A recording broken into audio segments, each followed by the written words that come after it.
उत्तर प्रदेश में 2027 के विधानसभा चुनाव से पहले बहुजन समाज पार्टी में बड़ा राजनीतिक उलटफेर देखने को मिल रहा है।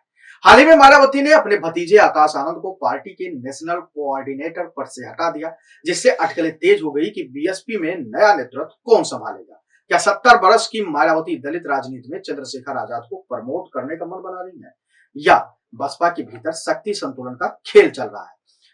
जानना यह भी रोचक होगा कि आखिर क्या वो कारण है जिससे लग रहा है कि चंद्रशेखर मायावती के राजनीतिक वारिस हो सकते हैं। इन सवालों का जवाब जानने के पहले आपको बसपा सुप्रीमो मायावती की राजनीति को समझना होगा।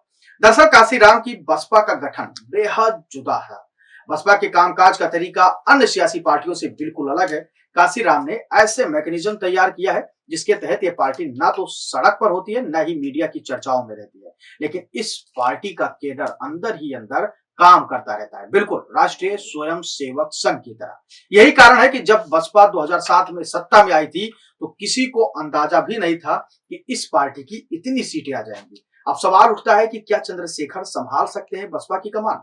तो इसका जवाब है बिल्कुल। चंद्रशेखर आजाद के अंदर वो सारी खूबियां हैं जो उन्हें एक अच्छा राजनेता बनाता है। चंद्रशेखर आजाद अपना एक बड़ा जनाधार है। दलितों और मुसलमानों के बीच वो बीते कुछ दिनों से लोकप्रिय हो रहे हैं। इस समय राजनीति में एक चर्चित चेहरा भी चंद्रशेखर आजाद रावण बने हुए हैं। लेकिन अब लौटते हैं मायावती की राजनीति पर, जिसके बिना पर यह लग रहा है कि चंद्रशेखर बसपा की कमान संभाल सकते हैं। मायावती राजनीति में एक मजी हुई खिलाड़ी हैं। उनके अब तक के फैसलों और कार्यशैली पर नजर डालें तो मायावती सड़क पर संघर्ष करने के बजाय जातीय और सियासी समीकरण पर ज्यादा विश्वास रखती हैं। पहले दलित ब्राह्मण गठजोड़ से सत्ता हासिल की, फिर दलित मुस्लिम गठजोड़ से किया। बसपा और मायावती की कार्यशैली से लगता है कि सड़क पर संघर्ष करने के बजाय सोशल इंजीनियरिंग कर लो तो चुनाव अपने आप जीत जाएंगे। यही वो कारण है जिससे राजनीतिक विश्लेषकों को लगता है कि बसपा अपनी खोई हुई जमीन और बीच भंवर में फंसी नाव को चंद्रशेखर के सहारे पार लगा सकती है।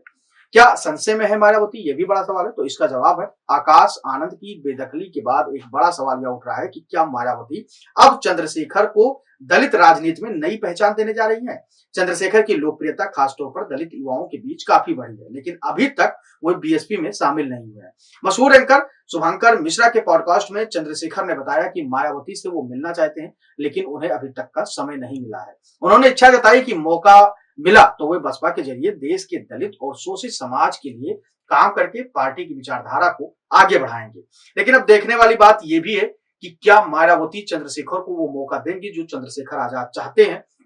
क्या मायावती दलित शोषित वंचितों के बीच में चंद्रशेखर को अपने साथ लेकर जाएंगी?